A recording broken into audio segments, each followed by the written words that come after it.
The brass band was still echoing in my bones when the last mourner left. Out on the street of Tremé, they had danced, waved white handkerchiefs, and played Marcus home with that wild mix of sorrow and celebration only New Orleans knows.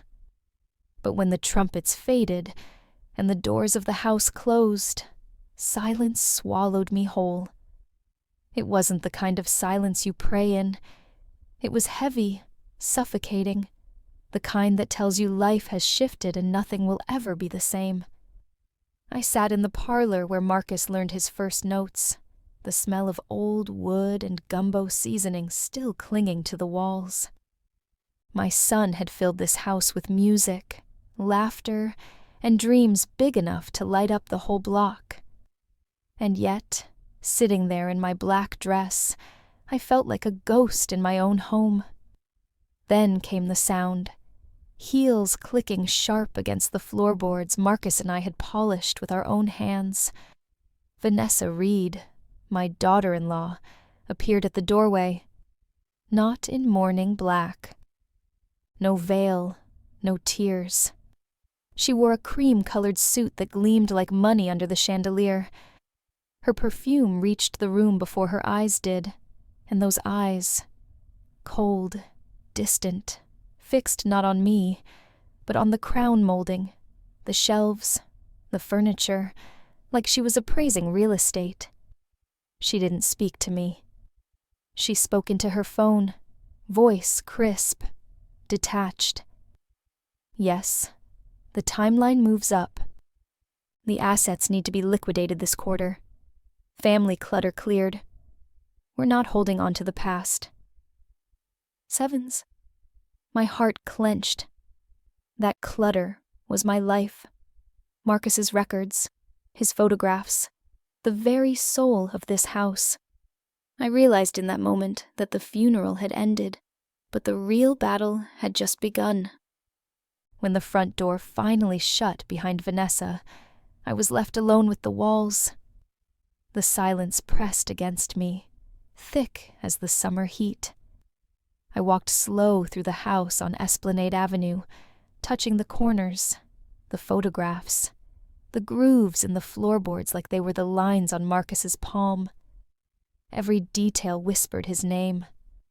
The parlor was my anchor. That was where Marcus first put a trumpet to his lips, puffing his cheeks until I laughed so hard I nearly dropped my sewing. I remembered him practicing late into the night, windows open to the street, neighbors leaning out to listen, because the boy had soul even then. Folks in Tremé would stop and say, "Miss Etta, that child's going to carry this city on his back someday." And Lord, he did. On the mantel sat the picture of him on stage at the Jazz Fest, sweat shining under the lights, eyes closed, horn raised to the sky. He looked just like his father in that photo, chasing the notes like they were prayers. I kept my fingers on the frame, feeling the dust gather where I hadn't cleaned since he got sick. The house smelled of him. Vinyl sleeves stacked high, faint trace of barbecue sauce from the last family cookout, even the sweet burn of incense he lit before recording sessions. But that smell was fading, swallowed by the sharp perfume Vanessa had trailed through the hall. I lowered myself into his old chair by the window, the one he bought for me when his first royalty check cleared. He said, "Mama, you gonna read your books here while I play us into the future?" The cushion had sunk under my weight, worn just right. Now it felt like a throne in a kingdom already slipping away. Outside, the city pulsed with music and life, but inside these walls, I felt the chill of someone measuring the curtains, pricing the wood, plotting how to erase a lifetime. And I knew, deep in my bones, that silence this heavy could not last. Something, someone, was coming to shatter it. The next morning, I heard her before I saw her. Vanessa's voice carried through the halls, like a knife scraping glass. sharp, businesslike, with no trace of mourning. She was already on the phone, pacing the hardwood floors. Marcus and I laid ourselves when money was tight. "Liquidate the secondary assets first," she said. "The studio equipment, the catalog rights. House renovations must begin this month. Investors want a clean slate." "Sevens." Her heels clicked behind the words, steady and certain, like a metronome keeping time for her ambition. She came down the stairs dressed in another pale suit, hair pulled back tight, lipstick perfect. Not a smudge from tears, not a crease of grief. She looked less like a widow and more like an executive closing a deal. She didn't glance at me. To Vanessa, I was a shadow on the wall, an obstacle she had yet to move out of her way. She gestured toward the parlor, like it was some forgotten storage room. "All this old stuff has to go," she said, waving her manicured hand over Marcus's trumpet cases, our family photographs, the shelves of vinyl records. Dark wood, heavy curtains. It's depressing. We need a modern aesthetic. Clean lines, light colors. Buyers will expect that. Sevens. I felt my chest tighten. Buyers. She was speaking of our home, our sanctuary, as if it were already on the market. My hands curled against the arm of my chair, nails digging into the worn fabric Marcus had chosen for me. Vanessa's perfume lingered in the air, expensive and overpowering, smothering the softer scents of gumbo, tobacco, and music that had once defined these rooms. It was as if she meant to erase Marcus with every breath she took. She ended her call briskly, sliding her phone into a sleek leather bag. Then, for the first time, her eyes met mine. Cold, calculating. And in that half-second stare, I saw it plain. She wasn't here to mourn. She was here to conquer. The silence that followed wasn't peace. It was war drums waiting for the first strike. The mahogany table in Mr. Duvernay's office gleamed under the soft light, polished so fine I could see my reflection in it. An old woman in a black dress, hands folded too tightly in her lap. Across from me sat Vanessa, her posture ramrod straight, her eyes fixed forward like a soldier waiting for her promotion. Mr. Samuel Duvernay had been Marcus's lawyer for years, a man with silver hair, and a voice as smooth as a trombone line on Frenchman Street. He adjusted his glasses, cleared his throat, and opened the folder that seemed to weigh more than any book in his library. "This is the last will and testament of Marcus Reed," he began. The words hung in the air, heavy as church bells. My heart pounded as he read the formalities, the legal phrases rolling out in a steady cadence. I waited, half hoping, half dreading to hear my name. Clause after clause was announced. The townhouse in Tremé, the music studio, the master recordings, the investment accounts. Each one flowed in the same direction, to my beloved wife, Vanessa Reed. I sat frozen, listening as if someone had struck me deaf. The name Etta Johnson was spoken only once, buried in a sterile line near the end. To my mother, I leave my deepest gratitude for being my first teacher and constant support. Sevens, gratitude. That was all. No place in the house we built together. No mention of the legacy we had guarded for decades. Just gratitude, like a polite thank you card. The room tilted. For a moment, I thought I might faint, but pride kept my spine straight. I stole a glance at Vanessa. Her lips curled in the faintest smile, not of relief, not of grief, but of triumph. It was a smile that said, "This is mine now." Mr.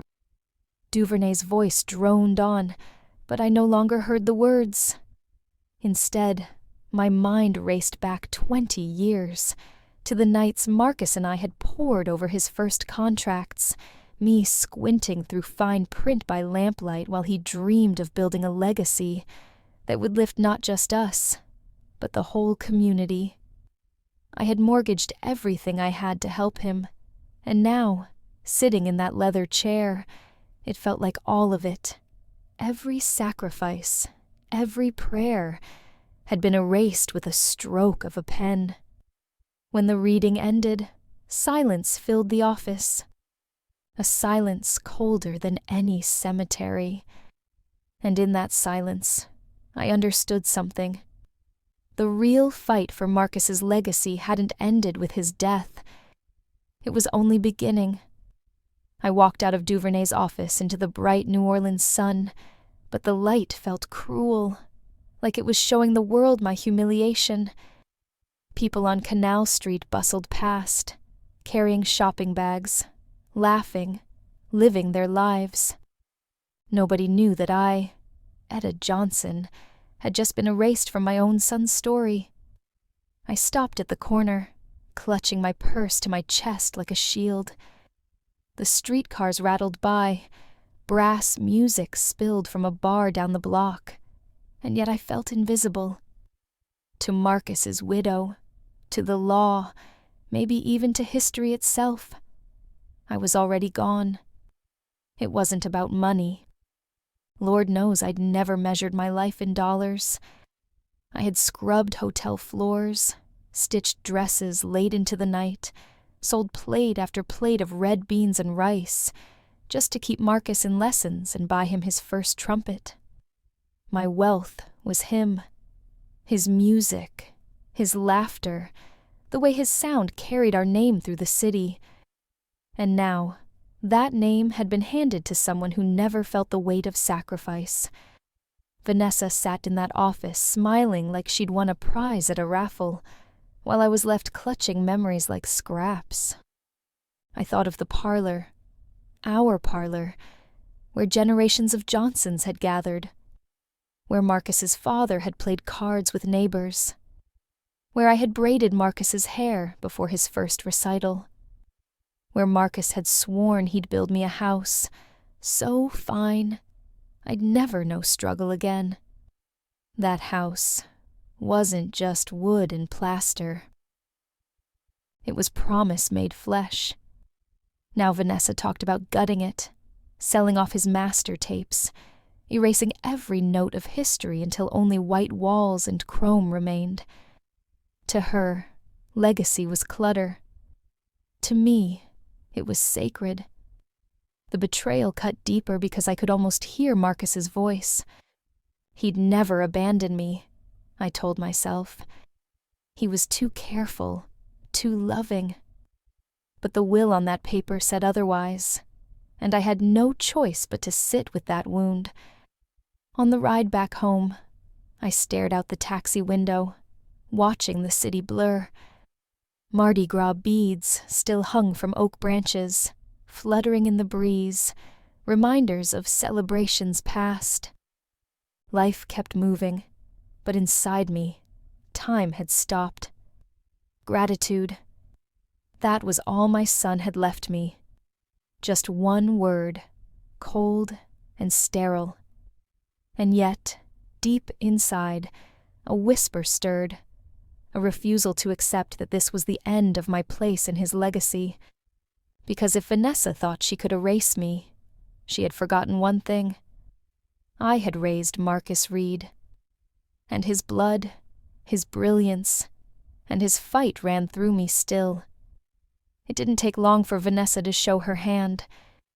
Barely a week after Marcus's funeral, I woke to the sound of strangers in the house, men with clipboards, tape measures, and hard hats. They moved through the parlor like surveyors staking claim to land they had no history with. One of them ran his palm along the oak shelves Marcus and I had built, nodding as if to say, "Yes, We can gut this in a day.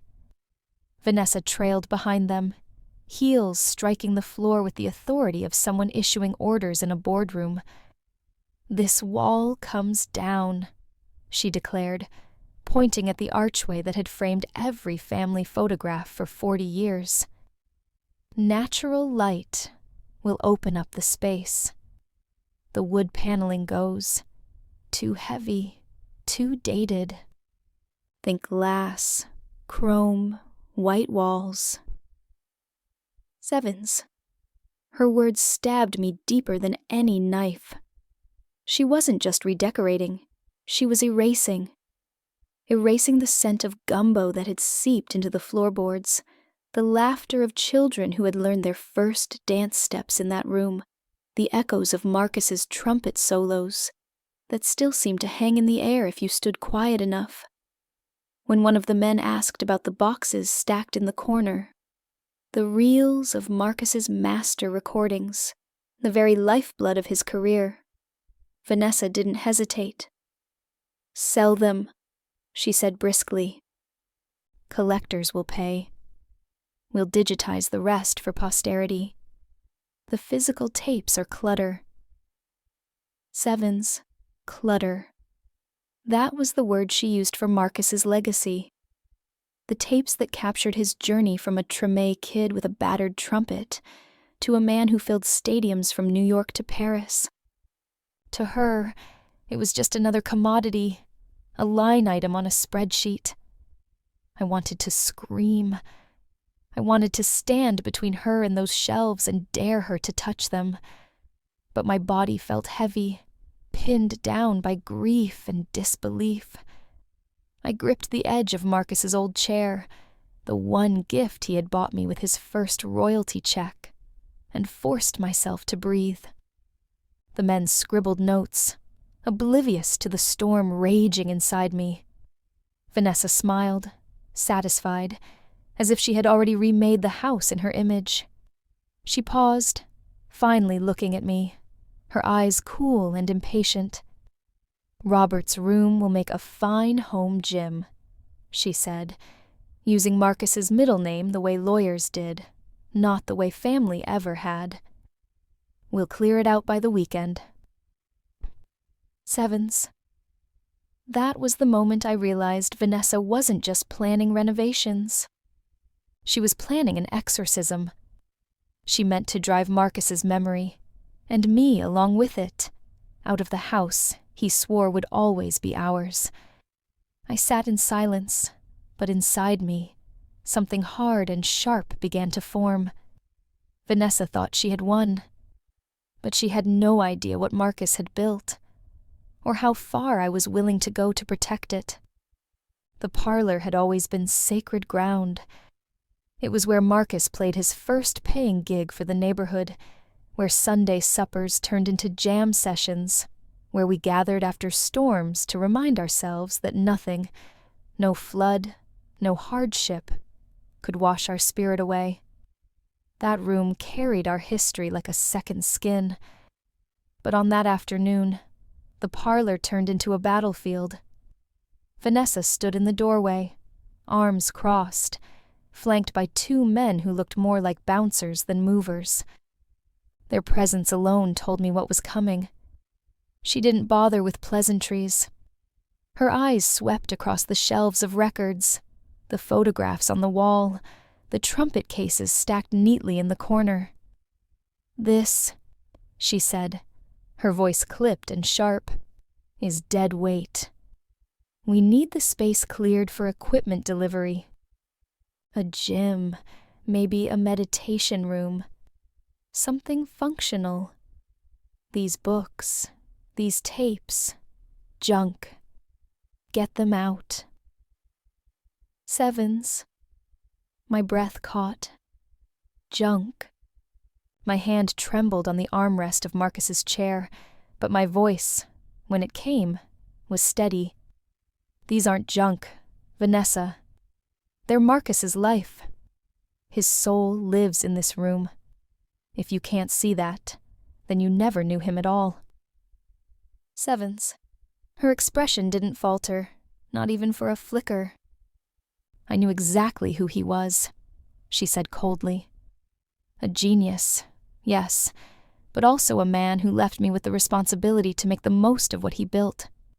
This house, this estate, it's mine now. I don't need relics of the past dragging me down. Sevens. The two men shifted uneasily, their eyes darting between us. They weren't hired for words. They were hired for muscle. Still, even they seemed to sense the cruelty in her tone.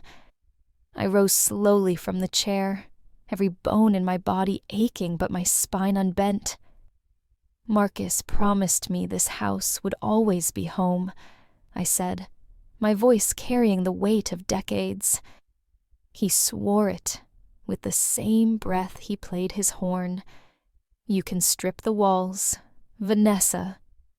You can sell the tapes, but you'll never own the promise he made. Sevens. That was when her mask cracked. Her lips twisted into something harsher, uglier. Enough, she snapped. I won't let an old woman guilt me into living in a museum. You don't belong here anymore, Etta. You've had your time. Now it's mine. Pack your things, or they'll pack them for you. Sevens. The words hit harder than any blow. For a moment, the room seemed to spin, memories colliding with the sharp reality of eviction. I looked to the men beside her, hoping for a shred of compassion, but they stared at the floor. Still, I didn't beg. I didn't plead. I straightened, met her gaze, and said the only thing I could. You may hold the papers, Vanessa, but you don't hold Marcus. Not his music, not his love, not his truth. That will outlive both of us. Sevens. Her jaw tightened. She flicked her hand toward the men. Get her out. Sevens. As they stepped forward, the parlor seemed to sigh, a final, sorrowful note from the walls that had witnessed everything. And as they led me away, I knew Vanessa believed she had won. But deep down, I felt a quiet certainty. This wasn't the end. It was the beginning of a reckoning she could never imagine. The sound of the lock sliding into place behind me was sharper than thunder. For 40 years, I had walked through that doorway with a key of my own, but now I stood outside like a stranger, a suitcase at my feet, the rain soaking through my coat. The sky above Treme was a flat, gray sheet, heavy, with late summer storms. Water ran in rivulets down the stone steps. Marcus and I once scrubbed clean together, his laughter ringing in my ears as he splashed me with the hose. I could almost see him there again, barefoot, trumpet case at his side, swearing that one day he'd give me a house so fine I'd never have to lift a bucket again. Now the house loomed behind me, silent, shuttered, claimed by someone who saw it only as profit. Each drop of rain felt like a nail driven into that promise. I bent down, gripped the worn handle of my suitcase, and stepped onto the slick sidewalk. The city moved on around me, cars hissing through puddles, streetcars clanging in the distance, voices muffled by the downpour. To everyone else, it was just another rainy afternoon in New Orleans. To me, it was exile. A taxi slowed when the driver saw me standing there, gray hair plastered to my forehead, clothes clinging heavy with water. He loaded my bag into the trunk without asking questions. When he looked at me through the rearview mirror, his eyes held a kind of quiet pity. I couldn't stand. "Where to, ma'am?" he asked. I wanted to say home, but I no longer had one. My mind raced through the names of friends, church sisters, cousins, people who would take me in. But I couldn't bear their sympathy, their whispered bless her heart, their sideways glances that said I was a woman discarded. The Starlight Motel, I murmured, naming the shabby place off the interstate I remembered from years ago. The ride stretched long, the windshield wipers slapping in rhythm with my heartbeat. Each pass seemed to ask, "What now? What now? What now?" When the taxi pulled up, the neon sign was half dead, buzzing against the wet sky. The S had burned out years ago, leaving it to read Starlight Motel. The paint peeled from the walls, and the parking lot smelled of oil and old rain. The clerk barely looked up when I paid for a room. The key was heavy in my hand, not like the brass one Marcus once pressed into my palm, but a cheap plastic card that opened a door to a room that smelled of mildew and resignation. Inside, the carpet was thin, the bedspread patterned in tired browns, the lamp casting a weak yellow circle. I set my suitcase on the rack, sat on the edge of the bed, and listened. No music, no laughter, just the hum of the old air conditioner and the distant rush of cars. I was alone in a way I hadn't been since before Marcus was born. Alone, and yet, somewhere deep beneath the weight of grief and humiliation, a spark flickered. Vanessa thought she had silenced me. But silence can be dangerous. It gives you time to think, to plan, to remember promises that were never hers to break. I sat on the edge of the motel bed, the hum of the old air conditioner rattling like a broken snare drum. My suitcase leaned against the wall, still dripping rainwater, and I stared at it, the way you stare at a coffin, knowing everything inside carries the weight of a life left behind. I told myself to be strong, but the truth was, I felt hollow. My son was gone, my home was gone, and in the eyes of the law, I was just a footnote in Marcus Reed's legacy. My phone sat on the nightstand, screen dark, daring me to pick it up. For hours, I didn't. I was ashamed to call anyone, ashamed to admit what Vanessa had done. But eventually, my fingers reached for it, almost on their own, and scrolled to a name I knew by heart. Samuel Duvernay. The line rang twice before his familiar voice answered. "Mrs. Johnson," he said, warm but cautious. "I was hoping you'd call Sevens." For a moment, I couldn't speak. My throat burned with words I didn't want to say. Finally, I forced them out. She put me out, Samuel, packed my things, told me to go die in the street. I'm sitting in a motel room, and I don't know what's left for me. Sevens. There was silence on the other end, but not the kind that meant surprise. It was the silence of someone who had been waiting for this moment. Then came a sigh, deep and heavy. "Etta," he said softly, "Marcus knew this day might come. He prepared for it." Sevens. I gripped the phone tighter. "What do you mean he knew?"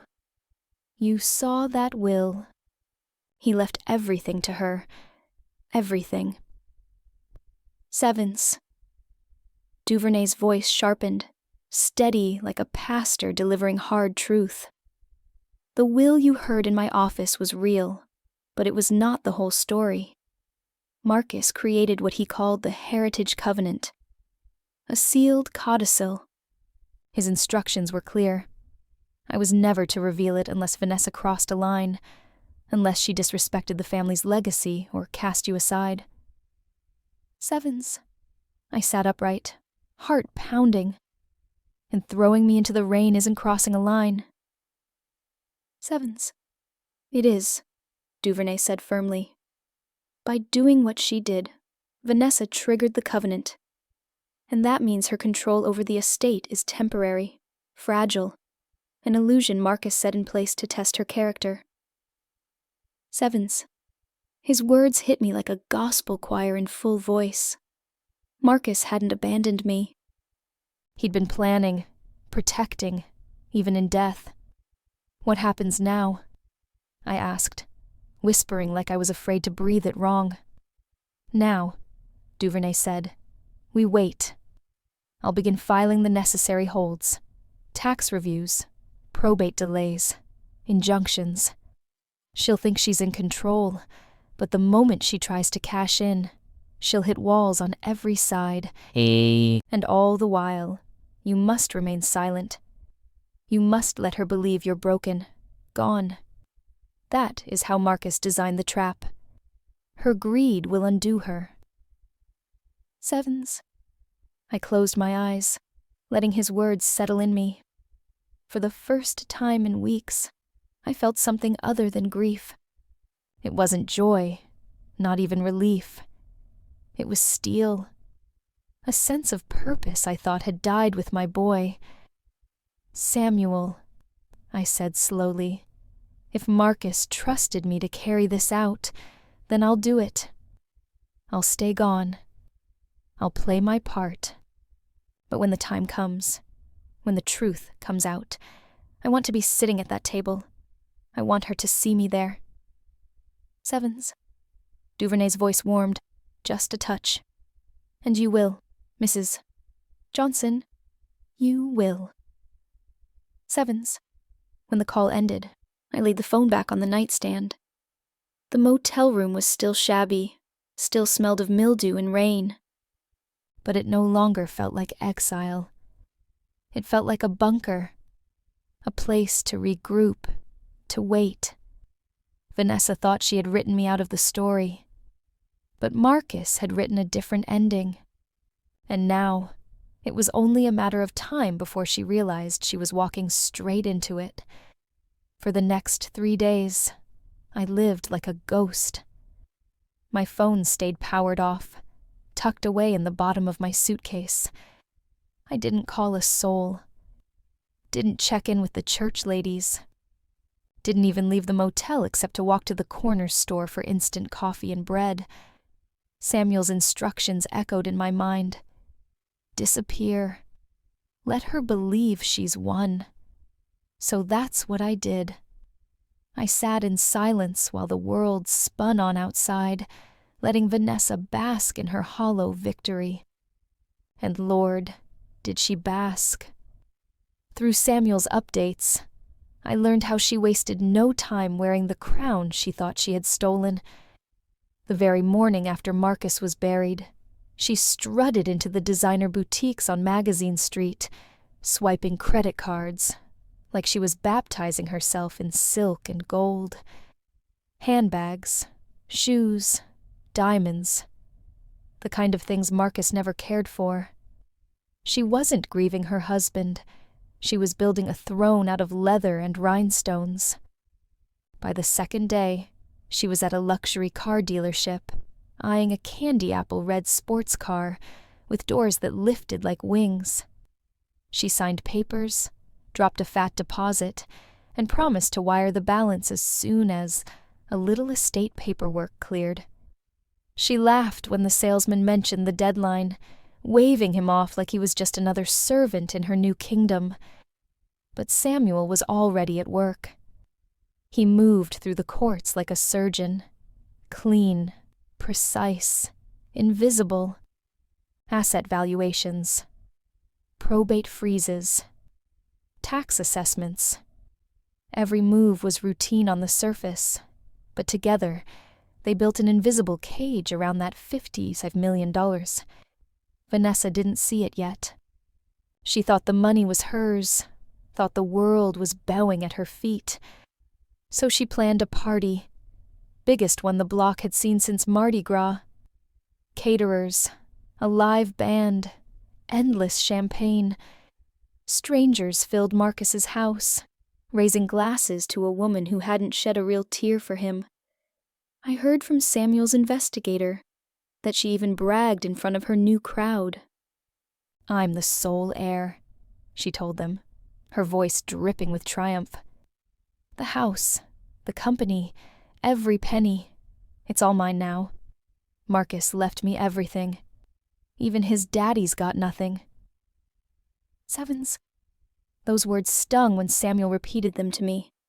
But then he added, "She doesn't realize she's already lost." "Sevens." And he was right. The cracks started showing on the fourth morning. She walked into a cafe downtown, ordered a latte and a pastry, and slid her shiny new black card across the counter. Declined. Tried another. Declined. She laughed it off, loud and sharp, but the barista's polite smile only made her cheeks burn. She scraped up the last of the cash in her purse to pay, then stormed out into the street, fury rolling off her like heat from asphalt. That same afternoon, her phone began buzzing with calls she didn't want to take. The interior designer complained his crew had been turned away from the mansion. An injunction had stopped renovations cold. The car dealer demanded the rest of the payment before releasing the vehicle, reminding her the deposit was non-refundable. Bills from the party, caterers, band, decorator, all arrived at once, each stamped with past due. And her shiny new friends, the ones who toasted her with champagne, their phones suddenly stopped ringing back. Messages went unanswered. Invitations ignored. The queen of her make-believe kingdom was already being abandoned. Meanwhile, I stayed put. Each night, I sat in that dingy motel room, the hum of the air conditioner my only company, picturing her face as the walls closed in. And instead of anger, I felt calm. This wasn't revenge. This was Marcus's justice, unfolding step by step, like a carefully written score. He had composed the melody. Samuel was conducting it. And me. My role was simple but vital. Stay silent, stay invisible, until the final note rang out. Vanessa thought she had stripped me of everything. But what she didn't know was that silence can be power. Silence lets greed scream loud enough to condemn itself. And soon, her screams would echo louder than mine ever needed to. The city felt quieter that morning, as if even New Orleans was holding its breath for what was about to unfold. I had been waiting for this day, though waiting was never easy. For nearly a week, I sat in that motel room listening to Samuel's calm updates about Vanessa's unraveling. Her credit cards declined, her designer renovations halted, her new friends vanishing into the shadows as soon as the free champagne dried up. She was circling the drain, and now, the moment had come when she would finally realize the game was over. Samuel's driver picked me up in a black sedan. I wore my navy suit, the same one from Marcus's college graduation, pressed neat as I could manage with the motel's rusty iron. As we drove down Poydras Street, I watched the city blur past. Corner stores, jazz clubs, school children rushing with backpacks. I thought of Marcus walking these same streets with trumpet in hand, dreaming bigger than anyone thought he should. That dream had grown into a fortune, one that would change lives, not line the pockets of greed. When we arrived at Samuel's office, the building stood tall and solemn, an old stone structure that smelled faintly of leather and polish inside. I sat in the reception area with a book in hand, though I couldn't tell you a single sentence I read. My eyes were fixed on the door. And then, at last, it opened. Vanessa stepped inside, and in that instant, the transformation was stark. The woman who once strutted through Marcus's funeral in a cream suit now looked deflated. Her blouse was wrinkled, her hair pulled back in haste, her face bare of the polished armor she always wore. She glanced around, expecting to see Samuel alone, and froze when her eyes landed on me. For a heartbeat, her face flickered. Confusion, shock, then something deeper. Fear. "Mother Johnson," she whispered, her voice cracking. I didn't know you'd be here." "Sevens." I didn't answer. I simply closed my book, placed it neatly on the table, and looked at her with the same patience I had carried since Marcus was a boy. Silence, I had learned, could be sharper than any blade. Samuel appeared in the doorway, his voice steady as ever. "Mrs. Peterson, please join us in the conference room. We need to address the matter of the estate." Sevens. The three of us walked into the long mahogany chamber. Samuel sat at the head, I at his right, Vanessa across the table. The room smelled faintly of cedar, the heavy curtains muting the street noise outside. Samuel wasted no time. "Vanessa, I assume you are aware that you've been unable to access the estate's accounts." Sevens. Her eyes flared. "Of course I'm aware. I've been humiliated, cards declined, bills unpaid. This is absurd. Marcus left everything to me. It's all written down. You read it yourself." Sevens. Samuel's hands folded neatly. His tone never wavered. "Yes, the initial will did leave you as the primary beneficiary, but it also bound you to a fiduciary duty, to protect both the welfare of the family and the legacy of Marcus Reed for a 30-day period." Sevens. He slid a folder across the table, the words highlighted in crisp yellow. 5 days ago, you breached that duty when you expelled Mrs. Johnson from her home and told her, if I may quote directly, to go die in a dumpster. That act triggered a secondary clause, known as the Heritage Covenant. Sevens. Vanessa's mouth opened, then closed. A covenant?" Sevens. Her voice cracked on the word like it was foreign. Samuel leaned back, reached into his briefcase, and withdrew a cream-colored envelope sealed with blue wax. My breath caught when I saw it. The same seal Marcus had pressed into wax with the signet ring I gave him on his graduation day. "This," Samuel said, placing it gently in the center of the table, "is Marcus Reed's true and final word." Sevens. Vanessa's hands twitched as though she wanted to snatch it away, but Samuel calmly cut the seal and unfolded the single sheet inside. His voice was steady, each syllable carrying the weight of finality. "This codicil nullifies all previous instructions. Effective immediately, all assets of Marcus Reed, including controlling shares of Reed Technologies, valued at $32 million, the family home at St. Charles Avenue, estimated at $5 million, the art collection of over 100 curated pieces, including a Basquiat and a Romar Bearden, his music memorabilia, vehicles, and the remaining cash and investments totaling $17 million, are to be transferred into the Reed Legacy Trust." Sevens. Vanessa's breath hitched. Her manicured hand covered her mouth, but Samuel continued. "The trust shall be administered solely by Etta Johnson, my mother." Its mission: to fund scholarships, mentorship programs, and opportunities for underprivileged children in New Orleans and beyond. Sevens. He looked directly at Vanessa then, his voice sharpening slightly. "As for you, Mrs. Peterson, the trust provides a monthly stipend of $2,000.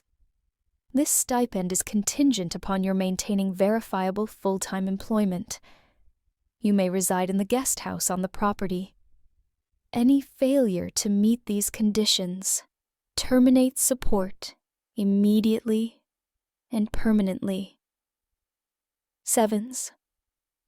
The words hung in the air like a verdict. Vanessa's eyes darted wildly, first to Samuel, then to me. No, this can't be. He loved me.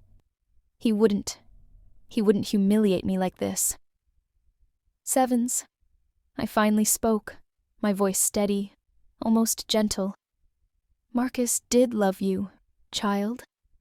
But he also knew you. And he wasn't about to let greed bury his legacy. Sevens. Her shoulders sagged. For the first time, Vanessa looked small, fragile. She shook her head slowly, as though denying reality might make it vanish. But reality had already claimed her. Samuel folded the codicil neatly, slid it back into its envelope, and placed it before me. Mrs. Johnson, the trust is yours to oversee. Marcus was clear in his intentions. Sevens. Across the table, Vanessa let out a low, broken sound, somewhere between a sob and a sigh. She slumped into her chair, eyes vacant, all the fire gone. The woman who had strutted into boutiques, thrown me into the rain, and boasted about her empire had collapsed into nothing more than a hollow shell. When she finally rose, her legs trembled. She grabbed her bag with shaking hands, glanced at me one last time, and whispered, "I didn't mean..." But the words trailed off. She turned, heels clicking weakly against the floor, and disappeared through the door. The silence that followed was heavy, but not unbearable. It was the silence of justice fulfilled. For the first time since Marcus's funeral, I felt him close, not in grief, but in triumph. His voice echoed in my heart. "Mama, I built this to protect you. Trust the system. Trust me." And I did.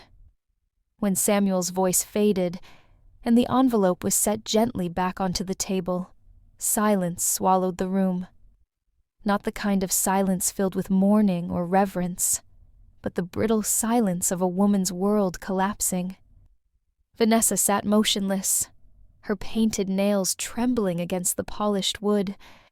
She tried once or twice to speak, to summon the same sharp tongue she'd used to drive me out of my home. But the words failed her. All that slipped out was a strangled whisper. "This isn't real."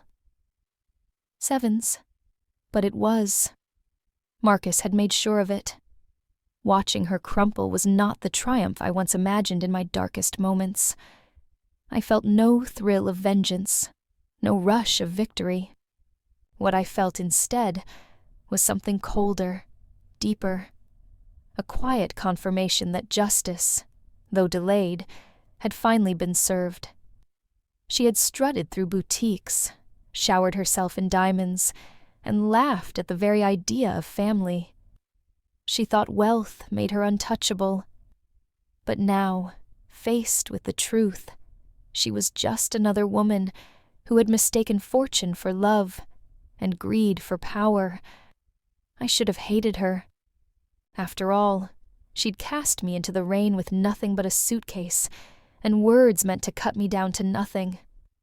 But sitting across from her now, all I saw was emptiness.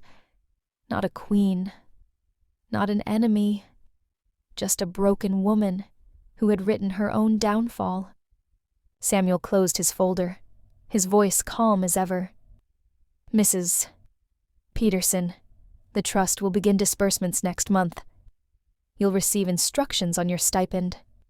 Beyond that, there's nothing more to discuss." Sevens.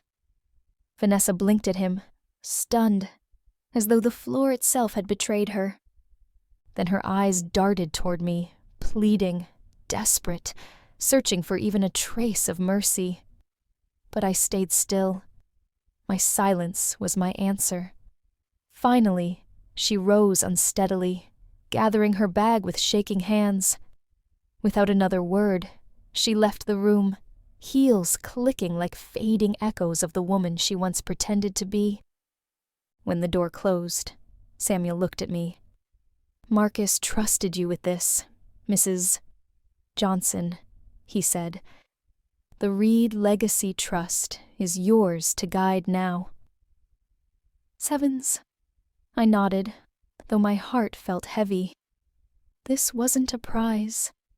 It was a duty, a promise fulfilled by a son who knew his mother would carry it forward. Later, as I rode back through the streets of New Orleans, I saw the city with new eyes.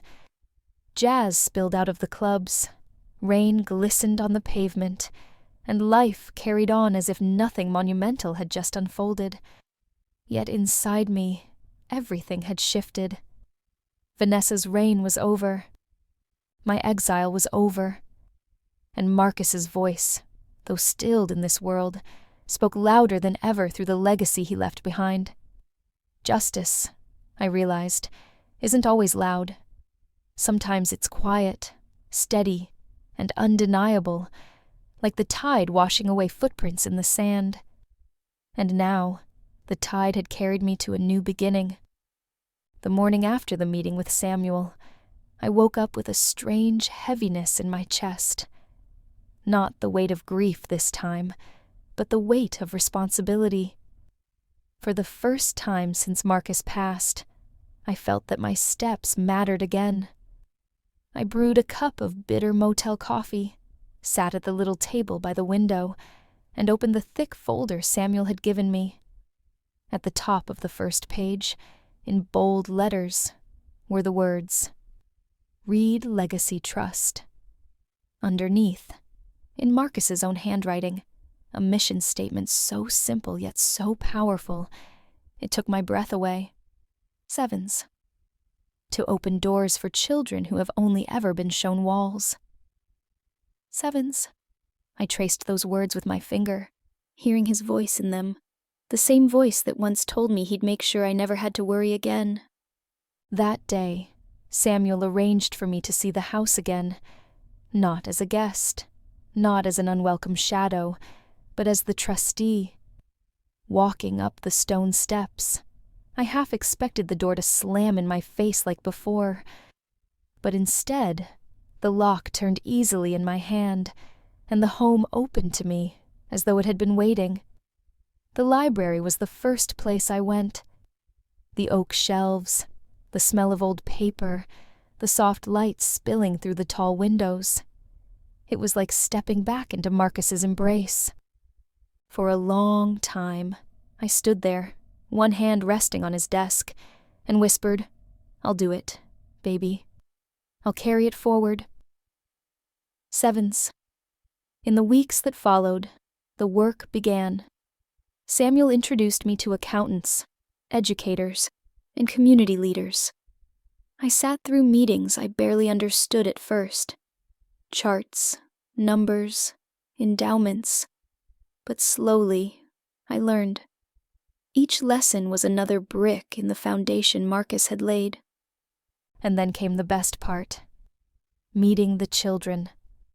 The first group was a handful of middle schoolers from Treme, kids with eyes bright as brass horns, some shy, some bold. They came to tour the new space we were setting up, and I watched as their fingers brushed over the computers, their voices rising with excitement. One little girl tugged on my sleeve and said, "Miss Johnson, is it true we get to learn coding here? Like building games?" Sevens. I smiled through the lump in my throat. "That's exactly right, sweetheart. This place is for you." Sevens. That night, alone in the quiet of my new office, the library turned foundation hub, I felt something I hadn't felt in months. Purpose. Marcus was gone, but through this trust, through these children, his spirit was alive and moving, like a second line parade marching down Basin Street, full of life and promise. The pain of losing him would never vanish. But now, it wasn't just pain. It was fuel. It was direction. And I knew this was only the beginning. Running a foundation sounded noble when Samuel first described it. In my mind, I pictured ribbon cuttings, smiling children, and newspaper clippings with bold headlines about opportunity and change. But the reality, as I soon discovered, was far less glamorous. Within the first month, I was buried under stacks of paperwork. Grant applications, tax forms, legal documents, each page filled with words and numbers that blurred together like a foreign language. I sat at Marcus's old desk in the library, chewing the end of a pencil, fighting back the thought, what if I'm not smart enough for this? One evening, I even closed the folder and whispered out loud, Lord, you picked the wrong woman for this job. Sevens. But then, I remembered Marcus at 16, had bent over his first business plan at the kitchen table. He hadn't known everything either. He just kept learning, step by step, mistake by mistake. And if my boy could build a company out of nothing but grit and dreams, I could at least try to honor his legacy. So I pressed on. There were setbacks, plenty of them. A few businessmen Samuel introduced me to tried to talk over me, addressing their comments to him instead of me, as though I were invisible. One even chuckled and said, No offense, Mrs. Johnson, but maybe you should let the professionals handle this. Sevens. I looked him square in the eye and said, Sir, I raised the man who built this fortune. Don't tell me I don't know what it takes. His smile faltered, and from that moment, I stopped letting doubt have the last word. The hardest battle, though, was within myself. Every time I looked at Marcus's photo on the wall, I felt both proud and terrified. Proud that he believed in me enough to leave this trust in my hands. Terrified that I might let him down. But slowly, the city began to meet me halfway. Church sisters volunteered to help tutor kids in math. A retired engineer offered to teach weekend classes in robotics. Even the neighborhood barbershop chipped in, holding a fundraiser that filled the donation jar with crumpled bills and loose change. It wasn't much compared to the millions sitting in the trust, but to me, it meant everything. It meant New Orleans believed in this as much as Marcus did. The day we officially launched our first scholarship program, I stood at the podium, looking out at a crowd of families and children. My voice trembled at first, but then steadied as I said, This foundation isn't about money. It's about doors. Marcus believed every child deserves a door to walk through. And today, we're building those doors together. Sevens. The applause that followed wasn't just polite clapping. It was alive, warm, pulsing with hope. And in that sound, I finally understood. The trust wasn't mine to carry alone. It was a chorus, a collaboration, a legacy big enough for all of us. That night, back in the library, I sat at the desk with the city's lights glowing beyond the window.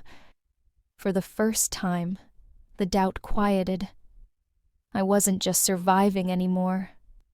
I was building. And I realized Marcus hadn't left me a burden. He'd left me a bridge. Every so often, I caught glimpses of Vanessa's new life. Not by seeking them out, but because New Orleans is a small city, and word travels faster than jazz down Bourbon Street. One afternoon, months after the covenant was activated, I stopped at a cafe near the foundation office. The place was busy with college kids and businessmen, the air rich with the smell of espresso. And there, behind the counter, was Vanessa. Her hair was pulled back in a plain ponytail, no makeup, no designer suit, just a green apron and a name tag clipped to her chest. She moved quickly, calling out orders, steaming milk, wiping counters. To anyone else, she looked like an ordinary woman earning her paycheck. To me, she looked like a lesson written in flesh and bone. I watched as a customer snapped at her, complaining his latte wasn't hot enough. For a split second, I saw the old Vanessa flare up in her eyes, the indignation, the arrogance. But then it vanished. She bowed her head slightly and said, "I'll make you another one, sir." 7s. It wasn't pity I felt in that moment. It wasn't joy either. It was something heavier, more complicated. Justice, I realized, doesn't always roar. Sometimes it whispers. Sometimes it looks like a woman learning humility one coffee cup at a time. Marcus hadn't left her to starve. He hadn't cast her into ruin. No, he had done something harder. He had forced her to live in truth, to work, to face herself without the armor of wealth and pretense. When she glanced up, and our eyes met across the crowded cafe, there was no hatred left between us, just recognition. She looked away quickly, cheeks flushed, and returned to her work. I sipped my coffee slowly, letting the warmth steady me. I didn't need revenge. I didn't need her apology. What I needed, I already had. The knowledge that Marcus's foresight had given us both exactly what we deserved. For me, it was purpose. For her, it was consequence. And in that balance, quiet but unshakable, I finally understood what true justice felt like. As I sit now in Marcus's old library, our library, transformed into the beating heart of the Reed Legacy Trust, I realize how far the road has carried me. What began in grief, humiliation, and a cold rain outside my own doorstep has turned into something I never expected. Purpose. I no longer see myself as the woman who was cast out with a suitcase. I see myself as the woman who carried forward her son's dream, brick by brick, child by child, future by future. Vanessa's downfall was never the prize. Her choices simply revealed who she always was. The real victory lies here, in the laughter of students coding their first programs, in the sparkle of eyes that dare to imagine more than the streets outside their windows, in the quiet promise that Marcus's name will live on not as a fortune, but as a foundation. What this journey has taught me is simple, but powerful. Justice does not always come as thunder. Sometimes it comes as patience. Sometimes it comes as silence. And sometimes it comes as the slow, steady work of building something better than what was broken. If you've ever been knocked down, betrayed, or underestimated, remember this. Your story is not over when someone else closes a door on you. Sometimes, that very door leads you to the place you were always meant to be. Now, I'd love to hear from you. Where are you listening from tonight? Are you tuning in from New Orleans, from Chicago, from Atlanta, or maybe from somewhere far across the ocean? Your stories give me strength, and your voices remind me that I'm not telling these lessons just for myself, but for all of us who believe in the power of patience, wisdom, and faith. If this story touched your heart, if you see a piece of yourself in my journey, please take a moment to like this video, leave a comment, and let me know your thoughts. Share it with someone who might need a reminder that justice is real, even when it takes time. And don't forget to subscribe, because I have many more stories to tell, stories born from pain, but carrying the light of hope. Together, we can keep these lessons alive. Together, we can turn silence into strength. And together, we can make sure that Marcus's legacy, and every legacy like his, lives on, not in the hands of the greedy, but in the hearts of the grateful.